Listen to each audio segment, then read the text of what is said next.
Good morning, students. As you can see on the board, here it is written conservation of biodiversity.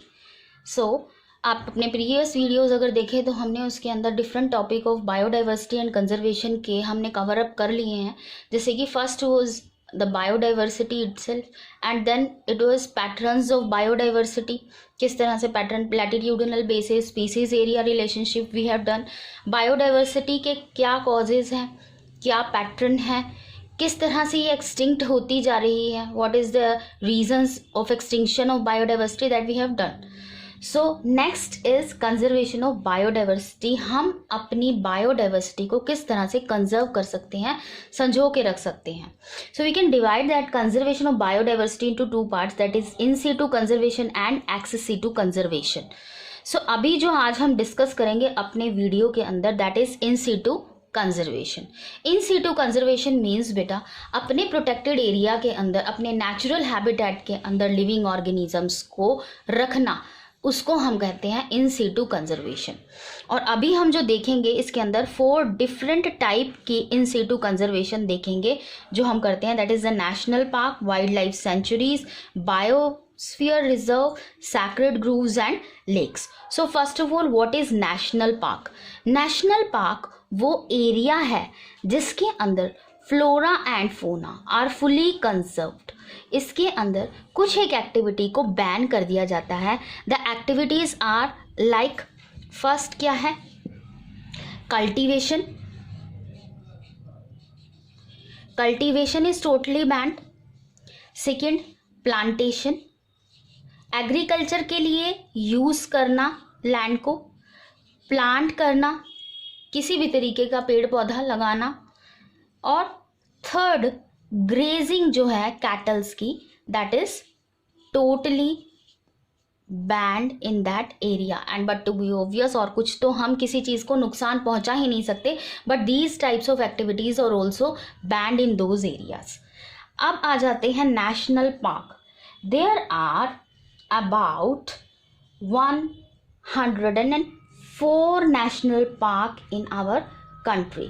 104 national park in our country. और जो सबसे पुराना जो national park है that is Corbett national park. Corbett national park. Here you can't see, that is Corbett national park जो है वो सबसे पुराना जो प्लांट रिजर्व है, जो हमारा नेशनल पार्क है वो है. Second, we come upon the wildlife sanctuaries. Wildlife sanctuaries के अंदर भी कंजर्वेशन होती है, but here the animals are conserved only. So the activities like cultivation, plantation and grazing, these are allowed in these 8 type of areas. And total 544 sanctuaries हैं India के अंदर ही हमारी wild life sanctuary.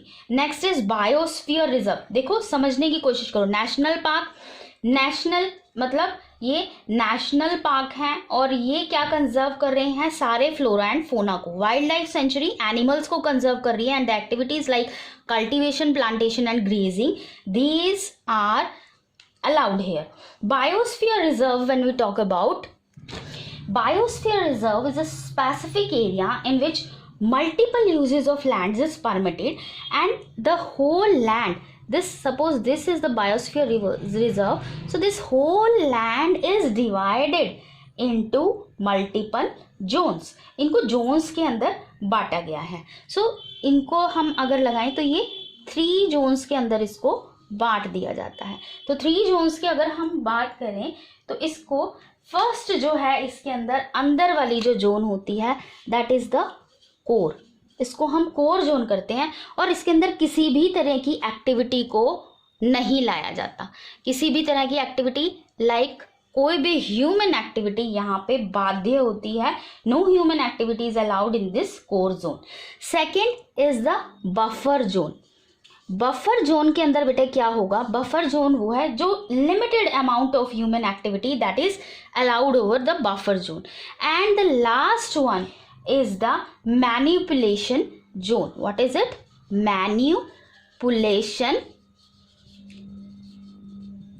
zone. ये थोड़ा छोटा छोटा लिखा जा रहा है, but you can hear my voice. Manipulation zone, manipulate करना, यानी यहाँ पे जो है several human activities that are allowed. So role of biosphere reserve की अगर हम बात करें तो क्या होगा? वाइल्ड लाइफ पॉपुलेशन को प्रिजर्व करना, वाइल्ड स्टाइल जो ट्राइबल्स हैं उनको भी प्रिजर्व करना, and genetic resources of domestic animals and plants, इनको भी प्रिजर्व करना जो है हमारे बायोस्फीयर रिजर्व का रोल है. नेक्स्ट आ जाते हैं हम सैक्रेड ग्रूव्स एंड लेक्स पर. So next we are going to talk about sacred groves and lakes. To cut short that video, sacred groves और लेक्स की कुछ एग्जाम्पल मैंने ऑलरेडी यहाँ पर लिख लिए हैं बेटे. सैक्रेड ग्रूव्स और लेक्स क्या होते हैं? ये वो एरिया है, सैक्रेड मतलब पूजा योग्य, तो जो हम पवित्र मानते हैं, इस वजह से भी हम उस एरिया के अंदर इन्वेशन जो होती है, ह्यूमन एक्टिविटी जो होती है, वो इस तरह की रहती है कि जैसे हम मंदिर में कुछ भी चीज़ को स्पॉइल नहीं करते, उसी तरीके से इस एरिया के अंदर भी हम किसी चीज़ को भी स्पॉइल नहीं करते. ये एक तरह से पूजा के लिए रखी जाती है, इस तरह से इनको कहते हैं सैक्रेड ग्रूव्स. ठीक है, तो इसके अंदर जो हमारी आएगी खासी एंड जयंती हिल्स जो हैं, ये हमारे प्रेजेंट होते हैं मेघालय के अंदर हैं. ये Meghalaya, Bastar areas in MP and Aravalli hills in Rajasthan. ये कुछ जो हमारे एरियाज हैं ये हमारे सैक्रेड ग्रूव्स और लेक्स के अंदर आते हैं. जल्दी जल्दी से अब इसको रिवाइज करते हैं. सबसे पहले हमने की है आज बेटे शुरू जो टॉपिक किया है that is conservation of biodiversity. Conserve हम बायोडाइवर्सिटी को किस तरह से करते हैं. इसके अंदर फिर हमने की है there are two types of biodiversity which are conserve, that is the in situ biodiversity and the ex situ biodiversity. Ex situ have not told you in this lecture, we will take this in another video. तो जो हम यहाँ पे कर रहे हैं that is in situ preservation. The first example is national park, second one is the wildlife sanctuaries, third one is the biosphere reserve, and the fourth one is the sacred groves and lake. Here the national park, तो यहाँ पे totally सारा कुछ जो होता है ban होता है. द ह्यूमन एक्टिविटी जो इसके अंदर जैसे कि कल्टीवेशन हो गई, प्लांटेशन हो गई, ग्रेजिंग हो गई, इस तरह की एक्टिविटी कुछ भी यहाँ पे नहीं हो सकती, विजिट हो सकती है यहाँ पे नेशनल पार्क के अंदर. Second is wildlife sanctuaries. Here the animals are only protected, और इसके अंदर कुछ एक्टिविटीज़ को अलाउड कर दिया जाता है जैसे कल्टीवेशन होगी, प्लांटेशन होगी और ग्रेजिंग होगी. Next is the biosphere reserves. Biosphere reserves को हमने कुछ जोन के अंदर बांटा हुआ है जैसे कि कोर, फिर बफर और फिर हमारी मैन्युपुलेशन जोन. कोर जोन वो जोन है जिसके अंदर ह्यूमन एक्टिविटी टोटली बैंड होती है. बफर जोन में कुछ एक ह्यूमन एक्टिविटी जो है अलाउड कर दी जाती है बशर्ते वो कोई भी प्लांट को या एनिमल को नुकसान नहीं पहुंचाए. And the third one is the manipulation zone जहाँ की बहुत सारी ह्यूमन एक्टिविटी को अलाउड कर दिया जाता है. The fourth one is the sacred groves and lakes. Sacred groves और लेक्स जो होती हैं हमारी वो एरिया है जो हम प्रोटेक्ट करते हैं. These are the sacred area for worship, तो हम इनको इसलिए प्रोटेक्ट करते हैं. एग्जाम्पल हमने लिए हैं जैसे Khasi and Jaintia hills in Meghalaya, Bastar's area in Madhya Pradesh and Aravalli hills of Rajasthan. Thank you very much. If you like the topic and if you understand the topic, please subscribe the channel and press the bell icon for notification of my new videos, and do like if you like really the topic and you understand it, and comment if you like.